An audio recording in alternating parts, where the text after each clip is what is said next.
our field is unsafe, unsightly, and embarrassing here in Hull. And we are land poor in Hull like no other community. Our field is overused like no other. So here in Hull, we need a field turf field soon, very soon. This year, 3 players have already injured their ACLs by stepping in holes here on this field.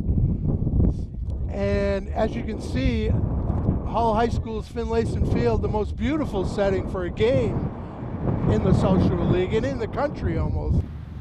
This season, the Hull Pirates football team will travel to Carver and be one of the first teams to play on their new turf field. When Hull plays rival Cohasset, they will travel on Thanksgiving to play on their turf field. Ever since the $1.8 million turf field proposal was declined, the entire Hull High sports program has felt the negative impact. So we were practicing out on this field, and we were doing team offensive plays, and I was coming out for a pass route for tight end, and I was coming across the field, and as I went up to catch the ball, I came down and my foot landed in a divot, and as I came down and stepped in it, my whole leg just buckled and gave out. I believe that the field is very unsafe and not fit for playing. It's unfortunate we can't have home games if we make the playoffs, and it's causing many injuries. Cheerleaders can't perform at halftime because there's holes in the field and that we could break our ankles. Many families and cheerleaders have complained that they don't get to see our routine because they pay all this money to have us do cheer and they don't even get to see it. I currently think that the field is not in good condition at all.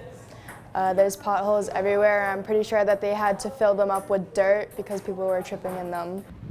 For the past 2 years, I just haven't been able to participate in football or basketball season, so it didn't allow me to play my last 2 years of high school sports. Yes, I've seen girls fall into divots and just trip over their own feet because of the holes in the field. The conditions of our field are not great. There's a lot of divots that can hurt the Hull team or definitely the opposing teams. With the uneven surfaces, you don't know what could happen.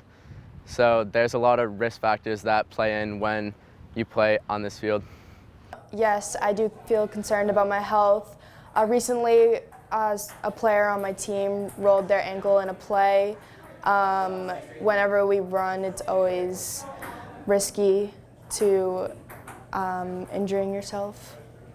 Yes, it has. I've been tackled into dirt, and there's been sea glass, clams, and multiple other things that have cut me up, and I've also rolled my ankle plenty of times.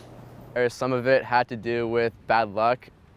It was a non-contact, non-contact thing where I just came down with no one around me, so it played a big factor in my injury.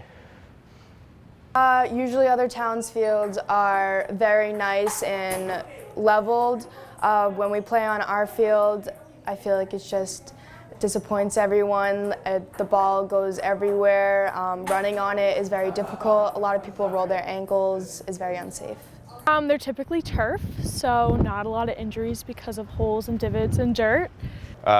When I'm on the field, I am definitely concerned. I'm worried I could roll my ankle and never be able to play football again or any other sports, and I feel multiple athletes feel the same way.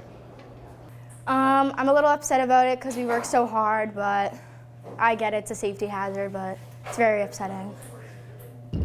If I had the opportunity to return back to the football field, I definitely would. Just not playing the last 2 years, it's a hard feeling to get through, and I would love to come back and play the sport again. Due to the turf field proposal getting declined, families of Hull have sparked the Field for Hull movement. While that campaign keeps moving toward their goal, maybe it's time to start thinking about smaller, more cost-effective methods, as people have lost their senior seasons and Hull no longer benefits from their home field advantage. This is Kyle Miller of Hull Pirate TV.